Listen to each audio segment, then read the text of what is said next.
സത്യേട്ടൻ്റെ പടങ്ങൾ എല്ലാ പടങ്ങളും ഞാൻ ഭയങ്കര ഇഷ്ടപ്പെട്ട ഒരാളാണ്. എന്ത് പടം വന്നാലും അത് നമ്മൾ കണ്ടിരിക്കും. കാരണം അത് നമ്മുടെ വീട്ടിൻ്റെ തൊട്ടടുത്ത് കാണുന്ന ക്യാരക്ടേഴ്സ് പോലെയാണ് സത്യേട്ടൻ്റെ പടങ്ങൾ. ക്യാരക്ടേഴ്സ് ഉണ്ടാവാറുണ്ട്. മുന്നിൽ നടക്കുന്ന സംഭവങ്ങൾ പോലെ തന്നെ എല്ലാവർക്കും തോന്നിയിട്ടുണ്ട്. അത് എനിക്കും അങ്ങനെയാണ്. ഒരു ദിവസം സത്യേട്ടൻ്റെ അസോസിയേറ്റ് ഡയറക്ടർ ഉണ്ണി പട്ടാളി എന്ന് പറഞ്ഞാൽ വിളിക്കുന്നത്. എന്നിട്ട് അവിടെ വെച്ചിട്ട് ഇങ്ങനെ സത്യേട്ടൻ്റെ ഒന്ന് പടം ചെയ്യണം, അതിന് സത്യേട്ടനെ കോൺടാക്ട് ചെയ്യാൻ പറ്റുമെന്ന് നമ്പർ തന്നു. ഞാൻ പറഞ്ഞു ഞാൻ വിളിച്ചോളാം, ഇപ്പോൾ വൈകിട്ട് വിളിച്ചോളാം പറഞ്ഞിരിക്കുമ്പോൾ ഒരു മണിക്കൂർ കഴിഞ്ഞിട്ട് സത്യേട്ടൻ തന്നെ വിളിക്കുന്നു. അഴകപ്പൻ എവിടെ ഉണ്ടെന്ന് ചോദിച്ചു. ഞാൻ ട്രിവാൻഡ്രത്തുണ്ട്. ഇപ്പോൾ ഏതാ വർക്ക് നടക്കുന്നത്? ഇപ്പോൾ വർക്കൊന്നുമില്ല, ഞാൻ ജസ്റ്റ് ഫ്രീ ടൈമാണെന്ന് പറഞ്ഞു. അങ്ങനെയാണെങ്കിൽ നമുക്കൊരു സിനിമ ചെയ്യാൻ പറഞ്ഞു. So I was so happy. ഞാൻ എക്സ്പെക്റ്റ് ചെയ്തതില്ല. കാരണം വിപിൻ മോഹൻ പറയുന്ന ക്യാമറമാനാണ് സ്ഥിരമായിട്ട് ചെയ്തുകൊണ്ടിരിക്കുന്നത്. വിപിൻ ചേട്ടൻ എല്ലാ പടങ്ങളും അവർ തമ്മിൽ ഒരു ടീം പോയിക്കൊണ്ടിരിക്കുമ്പോൾ പെട്ടെന്ന് ഒരു വിളി വരുന്നത് ഞാൻ എക്സ്പെക്റ്റ് ചെയ്തില്ല. എന്താ റീസൺ ചോദിച്ചപ്പം പിന്നീട് അറിഞ്ഞത് വിപിൻ ചേട്ടൻ ഒരു പടം ഡയറക്റ്റ് ചെയ്യാൻ പോയി. അപ്പോൾ അതിൽ ബിസിയായിപ്പോയി. അപ്പം ഈ പടം തുടങ്ങുമ്പോൾ ആളില്ല. അങ്ങനെ പിന്നെ പ്രൊഡ്യൂസർ സുബൈർ വിളിക്കുന്നു, സത്യേട്ടൻ വിളിച്ചിരുന്നു എന്ന്. അതെ ചെയ്യാമല്ലോ എന്ന് പറഞ്ഞു. ചെയ്യാമെന്ന് പറഞ്ഞ് അങ്ങനെ ബിക്കോസ് അതൊരു അൺഎക്സ്പെക്റ്റഡ് കോളായതുകൊണ്ട് ഐ വാസ് സോ ഹാപ്പി. അങ്ങനെ സത്യേട്ടനെ കാണാൻ പോയി. അവിടെ പോയി ഷൊർണൂരിൽ പോയി കണ്ട് കഥയെ കേട്ട് കഥ ഭയങ്കര ഇൻട്രസ്റ്റിംഗ് ആയി, ഭയങ്കര ഡെപ്തുള്ള സ്റ്റോറിയായിട്ട് തന്നെ എനിക്ക് ഫീൽ ചെയ്ത്. പിന്നെ ബിഗർ ക്യാൻവാസിലേ ചെയ്യാൻ പറ്റുമെന്ന് മാത്രം മനസ്സിലായി. കാരണം എനിക്ക് മനസ്സിൽ വന്നത് ശാമ്പനകളുടെ കലിയുഗ് എന്നൊരു പടം. കലിയുഗ് ഇതേപോലെയാണ് ഒരു സ്റ്റോറി ആണെങ്കിലും അത് വീട്ടിലുണ്ടാകുന്ന കോൺഫ്ലിക്ട്സാണ്. അതേപോലെ ഇതിൽ ഒരുപാട് കോൺഫ്ലിക്ട്സ് വരുന്നുണ്ട്. അത് എങ്ങനെ ഇപ്പോൾ സത്യേട്ടൻ്റെ പടമായതുകൊണ്ട് എനിക്ക് ഒരു കൺഫ്യൂഷൻ ഉണ്ട്. കലിയുഗ് ഇനി അത് മറന്നേക്കാമെന്ന് വിചാരിച്ചു. കാരണം ആ ഒരു ലൈറ്റിംഗ് പാറ്റേൺ, ആ ഒരു ക്ലാസിക്കൽ ടച്ച് പോയി കഴിഞ്ഞാൽ ചിലപ്പം ഇത് റൂറൽ ഫിലിമായിട്ട് വരത്തില്ല, അർബൻ ഫിലിമായിട്ട് മാറും. അപ്പോൾ സത്യേട്ടൻ ഉദ്ദേശിക്കുന്നത് അഗെയിൻ ഇറ്റ്സ് വില്ലേജ് ഹാപ്പണിങ് എന്ന്. അപ്പം ഞാൻ സത്യേട്ടൻ്റെ ചോദിച്ചു, സത്യേട്ട കഥ എനിക്ക് ഭയങ്കര ഇഷ്ടപ്പെട്ടു, അവിടെ നമുക്ക് ചെയ്യുന്നു. അപ്പം പുള്ളി പറഞ്ഞ് നമുക്ക് ഇവിടെ ഷൊർണൂർ ഭാഗത്തുള്ള നോക്കിക്കൂടെയും ചോദിച്ചപ്പോൾ എനിക്കൊരു സജഷനുണ്ട്, നമ്മൾ പാലാ സൈഡ് പോയാലോ എന്ന് പറഞ്ഞു. അതെന്താ അങ്ങനെ ചെയ്യുന്നത്? ഞാൻ പറഞ്ഞു അവിടുത്തെ ക്രിസ്ത്യൻസ് ഫാമിലിയുടെ വീടുകളൊക്കെ ഞാൻ കണ്ടിട്ടുണ്ട്, ഭയങ്കര ഇൻട്രസ്റ്റിംഗ് ആണ്. അവരുടെ ഒരു തോട്ടം, അവരുടെ മുന്നിൽ ഇരിക്കുന്ന ആ തൂണുകൾ, അവിടെ ഇരിക്കുന്ന അന്തരീക്ഷം, മൊത്തം ലൊക്കേഷൻ ഭയങ്കര ഡിഫറെൻ്റാണ്. അപ്പോൾ സത്യേട്ടൻ്റെ പടങ്ങളിൽ വരുന്ന ലൊക്കേഷനിൽ നിന്ന് ഭയങ്കര വ്യത്യാസം ഉണ്ടാവില്ലേ എന്ന് ചോദിച്ചു. അങ്ങനെ തോന്നുവാണെങ്കിൽ അങ്ങനെ നോക്കുമെന്ന് പറഞ്ഞിട്ട് ഞാൻ ഫസ്റ്റ് ആ ഡയറക്ടർ, ഞാൻ പ്രൊഡക്ഷൻ മാനേജർ 3 പേരുമായിട്ട് പാലാ സൈഡ് വന്ന് കംപ്ലീറ്റ് തപ്പി. പല വീടുകളിലും പോയി ചോദിച്ചു. ഐസു അക്കോട്ടോപ്പള്ളി എന്ന് പറയുന്ന നമ്മുടെ ഒരു ഡയറക്ടർ ഉണ്ടായിരുന്നു, അദ്ദേഹത്തിനെ വിളിച്ചു. അദ്ദേഹത്തിൻ്റെ കെയർ കുറേ വീഡിയോകൾ കണ്ടു. ഇങ്ങനെ കണ്ട് പെർമിഷൻ കിട്ടുന്നില്ല. പലരും ഹോളിഡേയ്സിൽ നിന്ന് തിരിച്ച് വന്നിട്ടുണ്ട്. അങ്ങനെയൊക്കെ പല പ്രോബ്ലംസാണ്. അപ്പോൾ ഇത് ക്രിസ്മസ് ടൈമിലായിരിക്കും എന്ന് പറഞ്ഞ് അതിലൊരു ചെറിയ കൺഫ്യൂഷൻ വന്നു. ഇതൊക്കെ വന്നപ്പം വീണ്ടും ആലപ്പാട്ട് ജ്വല്ലേഴ്സ് ഒരു ആഡ് കണ്ടായിരുന്നു. അതിലൊരു നല്ല വീടുണ്ടായിരുന്നു, വുഡൻ ഹൗസ്, അവരുടെ ഫാമിലി ഹൗസും തോന്നുന്നു. അവിടെ പോയിട്ട് ചോദിച്ചപ്പം അവിടെ ഒരു ഇഷ്യൂ പറഞ്ഞു, ആർക്കോ സുഖമില്ല, അതുകൊണ്ട് തരാൻ പറ്റില്ല. സത്യേട്ടൻ്റെ പടം എന്ന് പറഞ്ഞപ്പോൾ അവർ എല്ലാവരും ഭയങ്കര ഹാപ്പിയായി. But some issues happening. അങ്ങനെ കോട്ടയം സൈഡ് പോയി. കോട്ടയം എനിക്ക് അധികം റിലേറ്റ് ചെയ്യാൻ പറ്റില്ല. ഈ പാല, ഈ തൊടുപുഴ ഈ ഏരിയയിൽ കിട്ടുന്ന ഒരു എന്തോ ഒരു സൂട്ടബിളായിട്ട് തോന്നിയില്ല. കാരണം അതിൽ വാഹത്താനം അവിടെ പോകുന്നത് ഒരു അച്ചായൻ ഫാമിലി, അങ്ങനെയൊക്കെ ഒരു സ്റ്റോറി ലൈൻ വരുമ്പോൾ എനിക്കൊരു വൈറ്റ് ഹൗസ് ആയിരുന്നെങ്കിൽ നന്നായിരിക്കും എന്ന് പറഞ്ഞിട്ടാണ് അങ്ങനെ ആലോചിച്ചത്. അപ്പോൾ പെർമിഷൻ കിട്ടാതെ കൊണ്ട് നമ്മൾ തിരിച്ചു പോയിട്ട് തൃശ്ശൂരിൽ പോയി ഒരു ഹോട്ടലിലെ റെസ്റ്റോറൻറ്റിലെ ചായ കുടിച്ചിട്ടിരിക്കുമ്പോൾ ഒരാൾ വന്ന് പറഞ്ഞു, എന്താ ഇങ്ങനെ സിനിമാക്കാരൊക്കെ എന്ന് പറയുമ്പോൾ നമ്മൾ പറഞ്ഞു ഇതൊരു ലൊക്കേഷൻ ഹണ്ട് ചെയ്ത് പോയതാണ്, എവിടെയും കിട്ടിയിട്ടില്ല, തിരിച്ചു വന്നു എന്ന്. അപ്പോൾ ഇവിടെ ഒരു വീടുണ്ട്, എന്താ പൊന്തമ്മാട ചെയ്ത വീട്, അത് പോയി നോക്കുകയും ചോദിച്ചു. നിങ്ങൾ ചിലപ്പം നിങ്ങൾക്ക് ഇഷ്ടപ്പെടുന്നു. അങ്ങനെ പൊന്തമ്മാട ചെയ്ത വീട്ടിൽ പോയി നോക്കിയപ്പം അവർ ആ സ്ത്രീ, ആ വീട്ടമ്മ ഇറങ്ങിപ്പോകാൻ പറഞ്ഞു. പറ്റില്ല, കാരണം ആ പടം ചെയ്തപ്പം എല്ലാവരും സ്മോക്ക് ചെയ്ത് ഡ്രിങ്ക് കഴിച്ചു. അങ്ങനെയൊക്കെ ഒരുപാട് കൺഫ്യൂഷൻസ് പറഞ്ഞപ്പം ഇത് കിട്ടത്തില്ല. അപ്പം ഞങ്ങൾ അതിൻ്റെ മുമ്പ് നമ്മൾ ഡിസൈനൊക്കെ ചെയ്ത് നോക്കിയപ്പോൾ എല്ലാം നമുക്ക് കിട്ടുന്ന നിയറസ്റ്റ് പോയിൻ്റ് വന്നു ആ കഥയ്ക്ക്. ആ സെറ്റ് ഇട്ടാൽ കറക്റ്റാവും, ഫ്രണ്ടിൽ ഒരു സെറ്റ് ഇട്ടാൽ നമ്മൾ തന്നെ എല്ലാ ഇമാജിനേഷൻ ചെയ്ത് കഴിഞ്ഞു. അപ്പോഴാണ് വീട്ടു ഉടമസ്ഥ വന്നിട്ട് പറ്റില്ല എന്ന് പറഞ്ഞു. അപ്പോൾ അകം ഒന്ന് കാണാൻ പറ്റുമോ എന്ന് ചോദിച്ചപ്പോൾ പറ്റില്ല, നിങ്ങൾ പോയിക്കൊള്ളാൻ പറഞ്ഞു. അങ്ങനെ ഞങ്ങൾ ഇറക്കി വിട്ട് ഭയങ്കര ഉടനെ കഥവടച്ചവർ. കഥവടച്ചപ്പോൾ നമ്മൾ ഇൻസൾട്ട് ചെയ്യാണ്ടാൻ പറഞ്ഞ് ഞങ്ങൾ നടന്നു പോകുമ്പോഴാണ് ഒരാൾ കയറി വരുന്നത്. എന്താ ഇവിടെ എല്ലാവരും കൂടി ഇന്ന് ലൊക്കേഷൻ നോക്കാൻ വന്നത്? എന്ത് സിനിമയാണ്? സത്യൻ അന്തിക്കാടിൻ്റെ സിനിമ. അമ്മ ഇവിടെ പെർമിഷൻ കൊടുക്കത്തില്ല, കിട്ടത്തില്ല എന്ന്. നിങ്ങളുടെ പേരെന്താണെന്ന് ചോദിച്ചപ്പോൾ ഞാൻ പറഞ്ഞു എൻ്റെ പേര് അഴകപ്പനാണ്, ഞാൻ ക്യാമറമാൻ, നന്ദനത്തിൻ്റെ ക്യാമറമാനാണെന്ന് ചോദിച്ചു.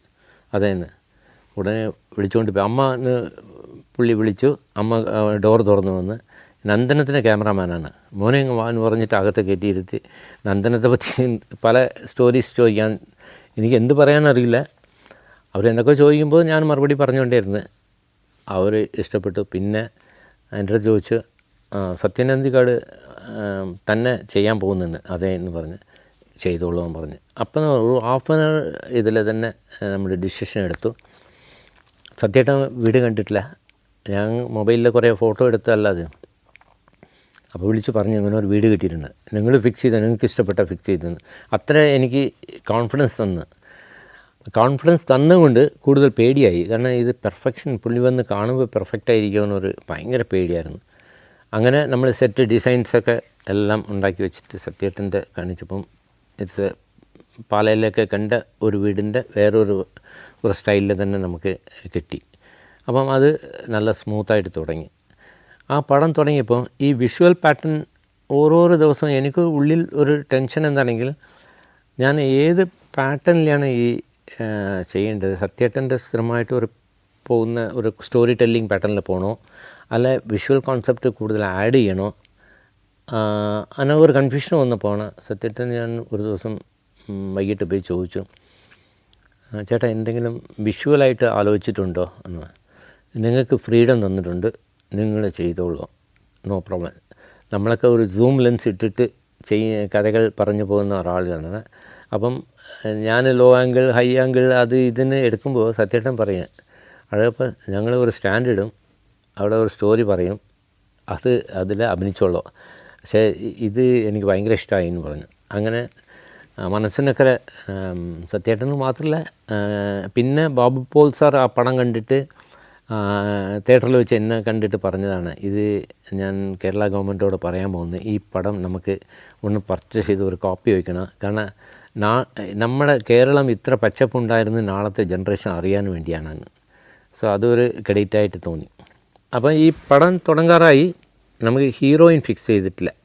അപ്പോൾ സത്യേട്ടൻ പറഞ്ഞ് ഇതിൻ്റെ ഒരു ഹീറോയിൻ നമ്മൾ റെഡിയായില്ല, പുതുമുഖങ്ങൾ ആലോചിച്ചിരുന്നതാണ്, ഒന്നും സെറ്റാവുന്നില്ല, പിന്നെ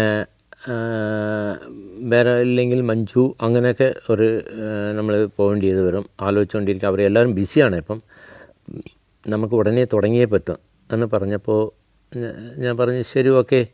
അപ്പോൾ പോസ്റ്റ്പോൺ ആവുമോ എന്ന് ചോദിച്ചു. അല്ല, അത് പോസ്റ്റ്പോൺ ചെയ്യാൻ പറ്റില്ല, കാരണം ഇപ്പം എല്ലാവരുടെ ഡേറ്റ് കറക്റ്റായിട്ട് വന്നിരിക്കും. ഷീലാമ്മയുടെ ഡേറ്റാണെങ്കിൽ അതിൽ വളരെ ഇമ്പോർട്ടൻ്റ് ആയിപ്പോയി. അങ്ങനെ എൻ്റെ അടുത്ത് പറഞ്ഞു കുറേ ഫോട്ടോഗ്രാഫ്സ് ഉണ്ട്, അഴകപ്പൻ ഇത് നോക്കൂ എന്ന് പറഞ്ഞിട്ട് തന്നു. അതിൽ ഇത്ര ഫോട്ടോസ് ഉണ്ടായിരുന്നു. അതിൽ ഞാൻ ഓരോരോ ഫോട്ടോ എടുത്തെടുത്ത് നോക്കിയപ്പോൾ 4 ഫോട്ടോ ഞാൻ സെലക്ട് ചെയ്ത്, ബാക്കിയൊക്കെ മാറ്റി വയ്ക്കാൻ പറഞ്ഞു. അത് 4 ഫോട്ടോയിൽ പിന്നെയും വീണ്ടും 4 ഫോട്ടോ മറിച്ചും തിരിച്ച് നോക്കിയപ്പം 3 ഫോട്ടോ എനിക്ക് ഓക്കെ ആയി. ആ 3 ഫോട്ടോയിൽ ഒന്ന് ഈ ഡയന എന്ന് പറയുന്ന നയൻതാരയുടെ ഫോട്ടോ ആയിരുന്നു, ಇನ್ನೊಂದು പത്മപ്രിയയുടെ ഒരു ഫോട്ടോ, പിന്നീട് കാഴ്ചയിൽ ആക്ട് ചെയ്ത പത്മപ്രിയ. അത് കഴിഞ്ഞിട്ട് ഒരു കുട്ടി കൂടെ ഉണ്ടായിരുന്നു. അപ്പോൾ 3 നോക്കിയിട്ട് ഞാൻ ഇതെടുത്ത് സത്യേട്ടൻ്റെ പറഞ്ഞ് ഈ ഫോട്ടോ കുറച്ച് സ്പാർക്കിംഗ് ഉണ്ട്, എന്തോന്ന് സ്പാർക്കുണ്ട്, ഇവരെ വിളിച്ചാലോ എന്ന് ചോദിച്ചു. ഇല്ല, ഇവർ വന്നിട്ട് പോയതാണ്, ഇങ്ങോട്ട് വന്നിട്ട് തിരിച്ച് പോയി. അപ്പം ഇവിടെ ആർക്കും അധികം ഇഷ്ടപ്പെട്ടിട്ടില്ല കൂടെ ഉള്ളവർക്ക്. പത്മപ്രിയ വന്ന് ഒരു ആഡ് ചെയ്തിട്ടുണ്ട് നമ്മുടെ രഞ്ജൻ പ്രമോദ് റൈറ്ററിൻ്റെ. അപ്പം ഞാൻ പറഞ്ഞു പത്മപ്രിയ ഇത് നോക്കുമ്പോൾ ഈ ക്യാരക്ടർക്ക് ഇതാണ് കുറച്ച് സൂട്ടബിൾ എന്ന് തോന്നുന്നത്. അപ്പോൾ ഒന്ന് അഴകപ്പൻ വിളിച്ച് നോക്കുമെന്ന് പറഞ്ഞ് അങ്ങനെ മാനേജറെ വെച്ച് വിളിച്ചു, നയൻതാര കണക്ട് ചെയ്ത് ഞാൻ നയൻതാരയായിട്ട് സംസാരിച്ചു. ഡയന ഇവിടെ ഒരു വീഡിയോ ഷൂട്ടുണ്ട്, അത് വരാൻ പറ്റുമെന്ന്. ഇതുവരെ വരാൻ പറ്റുമോ? അവിടെ വീണ്ടും ഒറ്റപ്പാലം വരണോ സാറിന് ചോദിച്ചു. അപ്പോൾ വിളിച്ച് ഭയങ്കര സന്തോഷമായി, എനിക്ക് ഭയങ്കര ഹാപ്പിയായി. സാറുടെ കൂടെ വർക്ക് ചെയ്യാൻ പറ്റുവാണെങ്കിൽ നല്ലതാണെന്ന് പറഞ്ഞ്, ശരി വന്നിട്ട് ഒരു ഇഫ് യു ഡോണ്ട് ട്രബിളായിട്ട് എടുത്തില്ലെങ്കിൽ വരാൻ പറഞ്ഞു. അങ്ങനെ അച്ഛനും മകളും അമ്മയും 3 പേരും വന്നിട്ട് ഞാൻ കുറേ വീഡിയോ റാൻഡമായിട്ട് ഒരു റൂമിലിട്ടിട്ട് ചിരിക്കാൻ പറഞ്ഞു, കരയാൻ പറഞ്ഞു. കുറച്ച് ഇങ്ങനെ വീഡിയോ ഷൂട്ട് ചെയ്ത് റാൻഡമായിട്ട് കാൻഡിഡായി ഷൂട്ട് ചെയ്തുകൊണ്ടേയിരിക്കുക. ഷൂട്ട് ചെയ്ത് കഴിഞ്ഞപ്പോൾ എനിക്ക് എന്തോ ഷീ ക്യാൻ ഡൂ ഇറ്റ് എന്ന് തോന്നി ആ റോള്. അങ്ങനെ കട്ട് ചെയ്ത്, അപ്പോൾ സാർ ഇത് ഒരു ഐവാഷാണ്, ഇല്ല റിയലായിട്ട് എടുക്കുന്നതാണ്. ഞാൻ പറഞ്ഞു എനിക്ക് അങ്ങനെ ഒരു ഐവാഷ് പരിപാടി അറിയില്ല ഡാന, വട്ടവർ ഞാൻ ട്രൂത്തായിട്ട് ഡയറക്ടറോട് പറയും എനിക്ക് തോന്നിയത് എങ്ങനെയുണ്ട് എന്ന്. എനിക്ക് ഓക്കെ പെർഫോമൻസ്, പക്ഷേ ക്യാരക്ടർക്ക് സൂട്ടബിൾ ആവുമെന്ന് 2 പേരാണ് തീരുമാനിക്കേണ്ടത്. ഒന്ന് ഡയറക്ടർ, എന്നൊന്ന് സ്ക്രിപ്റ്റ് റൈറ്റർ. അവർ 2 പേരുമാണ് തീരുമാനിക്കേണ്ടത് എന്ന് പറഞ്ഞിട്ട് പോവുകയും ചെയ്തു. അപ്പോൾ സത്യേട്ടൻ ഞാൻ കോൺഫിഡൻറ്റാണ് പറഞ്ഞപ്പം അങ്ങനെയാണ് അവർ തന്നെ ഫിക്സ് ചെയ്യാമെന്ന് പറഞ്ഞു. അങ്ങനെ നയൻതാര വരുന്നു. അങ്ങനെ ഷൂട്ടിംഗ് തുടങ്ങി. ഫസ്റ്റ് ഡേ നയൻതാരയുടെ ഒരു ഓപ്പൺ സ്പേസ് ഔട്ട്ഡോറിലാണ് നമ്മൾ തുടങ്ങിയത്. അപ്പോൾ നയൻതാരയുടെ ഒരു ബോഡി ലാംഗ്വേജൊക്കെ ഒരു സിറ്റി ലൈഫിൽ ഉള്ളതായിരുന്നു. കാരണം പുള്ളിക്കാരി ഈ എയർഫോഴ്സിലെ ഫാദർ ഉണ്ടായിരുന്നുകൊണ്ട് കേന്ദ്ര വിദ്യാലയ അങ്ങനെയൊക്കെ പഠിച്ചു വന്ന ഒരു മോഡേൺ ഇതാണ്, മോഡേൺ ഗേളായിട്ടാണ് നമുക്ക് കാണാൻ പറ്റി. അപ്പോൾ ഒരു ചെറിയ ചെറിയ സംശയങ്ങൾ ലൊക്കേഷനിൽ ഉണ്ടായിക്കൊണ്ടിരുന്നു. ഇത് ശരിയാവുമെന്ന് പലർക്കും ഡൗട്ടുണ്ടായി. അപ്പോൾ ഞാൻ സത്യേട്ടൻ്റെ പറഞ്ഞു ഫേസ് വൈസ് ഈസ് ഓക്കെ, ഈ ബോഡി ലാംഗ്വേജിൽ കുറച്ച് ഒരു അർബനുണ്ട്, അത് സത്യേട്ടൻ വിചാരിച്ചാൽ ഡെഫിനറ്റ് അത് ഇതാ മാറ്റാൻ പറ്റും എന്നൊക്കെ പറഞ്ഞു. അപ്പം സത്യേട്ടൻ അതിപ്പോൾ പല സ്കൂളിൽ കൊച്ചുകുട്ടികളെ പഠിപ്പിക്കുന്ന പോലെ തന്നെ അടുത്ത് പോയി ഇരുന്നിട്ട് പറഞ്ഞ് നോക്കി. പിന്നെ ചില ക്യാമറ ആംഗിളൊക്കെ തുടക്കത്തിൽ ഒരു 10-15 സീനുക്ക് ഞാൻ ആ ആംഗിളൊക്കെ ഉപയോഗിച്ചില്ല. ഇപ്പം നയൻതാരയുടെ ഏത് ആംഗിൾ ഇട്ടാലും പറയുന്ന പോലെ സൂപ്പർ സ്റ്റാർ ആയി കഴിഞ്ഞത് കൊണ്ട്, ഒരു ബിഗ് നടിയായിക്കൊണ്ട് ഇപ്പം അത് ഒരു പ്രശ്നമേ ഇല്ല. അന്ന് തുടക്കത്തിൽ എല്ലാവർക്കും ഉണ്ടാകുന്ന ഒരു പീരിയഡാണ് അന്നത്തെ കാലം. ഇന്ന് അങ്ങനെ ഒരു ബോഡി ലാംഗ്വേജോ അല്ലെങ്കിൽ ഇന്ന് പെർഫോമൻസ് എന്ന് പറയുന്നത് അവരുടെ നാച്ചുറൽ ബിഹേവിയർ അക്സെപ്റ്റ് ചെയ്യാനുള്ള സൊസൈറ്റി ആയിക്കഴിഞ്ഞു. അന്ന് ആക്ടേഴ്സൊക്കെ ഇങ്ങനെ പ്രിസൈസ്ഡ് ഒരു സംഭവങ്ങൾ ഫിക്സ് ചെയ്തിരുന്നു, ഓഡിയൻസ് ഫിക്സ് ചെയ്തിരുന്നു, മൈൻഡ് സെറ്റായിരുന്നു, ഡയറക്ടേഴ്സും ഫിക്സ് ചെയ്തിരുന്നു, ഫിലിം മേക്കേഴ്സും. ഇപ്പോൾ അങ്ങനെ ഒരു ഇതില്ലാത്തത് കൊണ്ട് anybody can act, anybody can perform, anybody can behave in front of camera എന്നൊരു കാലം ആയിക്കഴിഞ്ഞു. അപ്പോൾ ഞാൻ കോൺഷ്യസ് ആയിട്ട് തന്നെ അവർക്ക് ചില ആംഗിൾസൊക്കെ യൂസ് ചെയ്യാറുണ്ട്. അതായത് അവരുടെ എൻട്രി എല്ലാ ഫ്രെയിംസും ആ പടത്തിൽ ഞാൻ കൊടുത്തത് റൈറ്റ് ഓഫ് എൻട്രിയാണ്. ആ ക്യാമറയുടെ റൈറ്റിലിരുന്ന് തന്നെ അവർ എൻ്റർ ആവും, റൈറ്റിൽ സംസാരിക്കും, എടുത്താലും പ്രൊഫൈൽ എടുത്താലും റൈറ്റ് പ്രൊഫൈൽ. ഫസ്റ്റ് ഷോട്ട് ഞാൻ ലെഫ്റ്റ് ഉപയോഗിച്ചത് മെല്ലെ ഒന്ന് പാടി എന്ന് പറയുന്ന പാട്ട് ഇനി കാണുമ്പോൾ കണ്ടാൽ മതി. ആ ലെഫ്റ്റിലിരുന്ന് സ്ലോ മോഷനിൽ ഓടി വരുന്ന ഷോട്ട്. കാരണം അപ്പോഴത്തേക്ക് 50% അവർ നമ്മുടെ കൂടെ വർക്ക് ചെയ്ത് കഴിഞ്ഞു. എല്ലാവരും മനസ്സിൽ അവർ അക്സെപ്റ്റ് ചെയ്ത് കഴിഞ്ഞു. ലൊക്കേഷനിലുള്ളവരും അക്സെപ്റ്റ് ചെയ്ത്, ക്യാമറ അല്ല വരുന്ന കാണുന്ന എല്ലാവർക്കും ആ വിഷ്വൽ ഓക്കെയാണ്. അപ്പോൾ അവർ ഒരു ക്യാരക്ടറായിട്ട് മാറിക്കഴിഞ്ഞു. ഇനി ഏത് ആംഗിൾ വെച്ചാലും ഓക്കെ എന്ന് പറഞ്ഞിട്ടാണ് ആ സോങ്ങിലാണ് ലാസ്റ്റിലാണ് സോങ് നമ്മൾ ചെയ്യുന്നത്, മെല്ലെ ഒന്ന് പാട്ട്. ആ പാട്ടിൽ നമ്മൾ ലെഫ്റ്റ് എൻട്രി കൊടുത്ത് പിന്നെ ലെഫ്റ്റ് ക്ലോസപ്സ്, ലെഫ്റ്റ് ആംഗിൾ എല്ലാം ഉപയോഗിച്ചിട്ടുണ്ട്. Morocco, north Macedonia, Kazakhstan, Zambia, Zimbabwe. സഞ്ചാരം പെൻഡ്രൈവ് വോളിയം നമ്പർ 21. അപൂർവ ദൃശ്യ യാത്രാ വിവരണ ശേഖരം ഉടൻ സ്വന്തമാക്കാൻ സഞ്ചാരം എന്ന് SMS ചെയ്യൂ. ഫോൺ 9995444222. കഥ കേട്ട് അത് കഴിഞ്ഞിട്ട് ഞാൻ സത്യേട്ടൻ്റെ പറഞ്ഞു അമ്മയുടെ റോൾ ആരാ ചെയ്യുന്നതെന്ന് ചോദിച്ചപ്പോൾ ഷീല ചേച്ചിയാണ് പറഞ്ഞത്. അപ്പോൾ ഷീല ചേച്ചിയൊക്കെ നമ്മൾ എല്ലാവരും ബിഗ് ഹീറോയിനായിട്ട് കണ്ടിട്ട് പിന്നെ ഒരു ഗ്യാപ്പാണ്, ഭയങ്കര ഗ്യാപ്പാണ്. നമ്മൾ പിന്നെ സിനിമയിലൊന്നും കണ്ടിട്ടില്ല. സോ അന്നത്തെ ഒരു ആക്ടേഴ്സ് വേറെ ഒരു ഭയങ്കര ഡിസ്റ്റൻസ് ഉണ്ടാവുമല്ലോ, നമ്മൾ അടുത്ത ഒരു ജനറേഷനായിട്ട് അവർ ഒരു ഡിസ്റ്റൻസ് ഉണ്ടാവും. പിന്നെ അവർ ആക്ടിങ് വേണ്ടാന്ന് വെച്ചിട്ട് പോയ ഒരു ആക്ട്രസ്സാണ്. അപ്പോൾ ഷീല ചേച്ചി വന്നു, പരിചയപ്പെടുത്തി, ഇതാണ് ക്യാമറമാൻ എന്നൊക്കെ പരിചയപ്പെടുത്തി. അങ്ങനെ തലേ ദിവസം പോയി ഞാൻ എല്ലാം പരിചയപ്പെട്ടു, എല്ലാം ഓക്കെ ആയി. ലൊക്കേഷനിൽ വന്നപ്പം അവരുടെ മേക്കപ്പ് ഭയങ്കര കൂടുതലായിരുന്നു. ബാക്കി ക്യാരക്ടേഴ്സോടെ ചേരുകയില്ല. കാരണം അത്രയ്ക്ക് മേക്കപ്പ് ഉണ്ടായിരുന്നു. പഴയ പാൻ കേക്ക് ഉപയോഗിക്കുന്നത് ഇപ്പം ഈ കാലത്തിൽ മാറി എന്നുള്ളത് ചിലപ്പം അറിയാതെ പോയോ എന്താണെന്നില്ല. ശീല ചേച്ചി ഫുള്ളി മേക്കപ്പിൽ വന്നു. പഴയ സിനിമകളിൽ അങ്ങനെയാണ്. ഞാൻ വർക്ക് ചെയ്ത പഴയ സിനിമ അങ്ങനെ ഒരു മേക്കപ്പിൻ്റെ ആവശ്യമുണ്ടായിരുന്നു. അതിൻ്റെ കാരണം ഫിലിം വന്നിട്ട് ആ ക്യാപ്ചർ ചെയ്യാൻ ഡെൻസിറ്റി അതിൻ്റെ ആവശ്യമുണ്ടായിരുന്നു. ആ ഫിലിം മാനുഫാക്ചേഴ്സിൻ്റെ ഒരു ഫ്യൂജിക്ക് ഫിലിം മേക്കപ്പ് ഈസ്റ്റ്മെൻറ്റിലെ കൊഡാക്കിലെ 500 days ആയിക്കൊണ്ട് 200 days ആയിക്കൊണ്ട് 100 years ആയിക്കൊണ്ട് day for night evening effect night effect ഇങ്ങനെ ഓരോരോ ഫിലിം സിറ്റുവേഷൻ വരുമ്പോൾ മേക്കപ്പിൻ്റെ ബേസ് മാറിക്കൊണ്ടേയിരിക്കുക. ആ ഒരു കാലമല്ല ഇപ്പം. കാരണം കുറച്ച് മോഡേൺ ലാബ്സ് വന്ന് അന്നും ഫിലിമാണ്, ഡിജിറ്റൽ പ്രോസസ്സ് ആയിട്ടില്ല. സ്റ്റിൽ ഫിലിംസ് ആർ നല്ല അപ്ഗ്രേഡഡാണ്. അപ്പോൾ ഹൈലി സെൻസിറ്റീവ് ഫിലിംസ് വന്നു കഴിഞ്ഞു ആ സമയത്തിൽ കൊഡാക്കിൽ. അപ്പം ഞാൻ ചേച്ചിയുടെ പോയി പറഞ്ഞു. അപ്പോൾ സത്യേട്ടൻ എൻ്റെ മുഖത്ത് നോക്കി അപ്പോൾ അഴകപ്പം പോയി പറയാമെന്ന് പറഞ്ഞു. അപ്പോൾ എനിക്കൊരു പേടിയായിരുന്നു. കാരണം അവർ അക്സെപ്റ്റ് ചെയ്യുമോ, കാരണം അന്നത്തെ എനിക്ക് പരിചയവും ഇല്ല അവരെ. ഞാൻ അടുത്ത് പോയി ഉണ്ട് ചേച്ചി എന്ന് പറഞ്ഞിട്ട് ഒരു ഫിൽറ്റർ എടുത്തുകൊണ്ട് പോയി. റെഡ് കളർ ഫിൽറ്റർ എൻ്റെ അടുത്തുണ്ടായിരുന്നു. അതുകൊണ്ട് കാണിച്ചു. ചേച്ചി ഈ ഫിൽറ്റർ വെച്ചിട്ടാണ് ഞാൻ, അത് എൻഹാൻസർ എന്ന് പറയാം, റെഡ് എൻഹാൻസർ. അത് ഞാൻ ഉപയോഗിക്കുന്നുണ്ട് ഈ പടത്തിൽ ത്രൂ ഔട്ട്. അതെന്തിനാന്ന് ചോദിച്ചു. ഭയങ്കര കളർഫുള്ളായിട്ട് കിട്ടാൻ വേണ്ടിയെന്ന്. ഓ അത് നന്നായി എന്ന് പറഞ്ഞു. അതുകൊണ്ട് ചേച്ചി ഇത്ര മേക്കപ്പ് വേണ്ട. കാരണം ഇത്ര മേക്കപ്പ് വന്നു കഴിഞ്ഞാൽ ഈ റെഡ് ഫിൽറ്റർ ഉപയോഗിക്കാൻ പറ്റില്ല. അപ്പം മറ്റ് ആർട്ടിസ്റ്റൊക്കെ ഡല്ലായിരിക്കും. അപ്പോൾ അവരുടെ സ്കിന്ന് മാച്ച് ചെയ്യാൻ വേണ്ടി, ചേച്ചിയുടെ സ്കിന്ന് മാച്ച് ചെയ്യാൻ വേണ്ടിയാണ് ഞാൻ ഇതിടുന്നതും. അവർക്ക് മേക്കപ്പ് ഇല്ലാതെ വന്നാൽ ചേച്ചിയുടെ കൂടെ നിൽക്കുമ്പോൾ തൊട്ടടുത്ത് മാച്ചാവും. അങ്ങനെ പറയുമ്പോൾ ചേച്ചി ആ കൺഫ്യൂഷൻ, ഇയാൾ പറയുന്നത് ശരിയാണോ തെറ്റാണെന്ന് ചേച്ചിക്ക് നല്ല കൺഫ്യൂഷനായി എന്ന് മനസ്സിലായി. എന്നാൽ നിങ്ങളുടെ പേരൊക്കെ കേട്ടിട്ടുണ്ട്, നല്ല പടങ്ങൾ ചെയ്ത ആളല്ലേ എന്ന് പറഞ്ഞ്. ചേച്ചി അത്യാവശ്യം ചെയ്തിട്ടുണ്ട്, പക്ഷേ ചേച്ചി ചെയ്ത പടങ്ങളൊന്നും നമുക്ക് ചെയ്യാൻ പറ്റില്ല എന്നൊക്കെ പറഞ്ഞിട്ട് ഞാൻ മാറി. എനിക്ക് ഒരു ഡെലിക്കസി ഉണ്ടായി. ഞാൻ പറഞ്ഞത് ഫൂളാക്കാൻ വേണ്ടി പറഞ്ഞതുകൊണ്ട് അവർ വിചാരിക്കുമോയെന്ന്, ആർട്ടിഎം അല്ലെങ്കിൽ ഫോൺ വിളിച്ച് ചോദിച്ചാലോ, ആ ഒരു പേടിയുണ്ടായിരുന്നു. അത് കഴിഞ്ഞിട്ട് ആ പടം എനിക്ക് ചെയ്യാൻ പറ്റും. അവർ ഇഷ്ടപ്പെട്ടില്ലെങ്കിൽ ആ ക്യാരക്ടർ അവരല്ലാതെ വേറെ ക്യാരക്ടർ ഇല്ല. അപ്പം എനിക്കത് മിസ്സാവും ആ പടം. എന്നാലും ഞാൻ ധൈര്യമായിട്ട് പറഞ്ഞു പോയി. സത്യേട്ടൻ ഇങ്ങനെ കൈ കാണിച്ചു. ചേച്ചി മേക്കപ്പ് മാനെ വിളിച്ചു. അവിടെ പോയിട്ട് നമ്മൾ റൂമിൽ പോയി ചെയ്തോളാം. അങ്ങനെ മേക്കപ്പ് റൂമിൽ പോയി ചേച്ചി റീഡൂ ചെയ്തിട്ട് തിരിച്ചു വന്നിട്ട് ബെറ്റർ എന്ന് പറയാം, അല്ലാതെ വീണ്ടും കൂടുതലാണ്. അപ്പോൾ അത് ഞാൻ എങ്ങനെ വീണ്ടും പറയാമെന്ന് വെച്ചിട്ട് ചേച്ചി കുറച്ചുകൂടെ കുറച്ചാൽ കൊള്ളാമെന്ന് പറഞ്ഞു. അത്രയും കുറയ്ക്കണോ? എന്തിനാ അങ്ങനെ കുറയ്ക്കണത്? നിങ്ങൾ ലൈറ്റ് കുറച്ചുകൂടെ എന്ന് ചോദിച്ചു. അല്ല ചേച്ചി അത് പറ്റില്ല, ബാക്കിയുള്ളവരൊക്കെ ഇരുണ്ട് പോകുന്നു. അപ്പം ചേച്ചി ഒരു ഹാപ്പി ആയി. കാരണം പുള്ളിക്കാരി ഭയങ്കര കളർഫുൾ എന്ന് പറഞ്ഞപ്പോൾ അങ്ങനെ പോയിട്ട് വീണ്ടും അകത്തേക്ക് പോയി തിരിച്ചു വന്നു. ടേക്ക് എടുക്കാൻ പോകുമ്പോൾ ചേച്ചി ഇങ്ങോട്ട് തിരിഞ്ഞിട്ട് ക്യാമറയിലേക്ക് ഫേസ് ചെയ്തു. ടേക്കിന് റെഡിയായപ്പോൾ അപ്പോൾ ആ ടേക്ക് നമ്മൾ എടുത്തപ്പോൾ ഞാൻ നോക്കിയപ്പോൾ ലിപ്സ്റ്റിക്ക് ഇല്ലാതെ ഇത് ടക്കിന് ലിപ്സ്റ്റിക്ക് കൂടുതലായിരിക്കുക.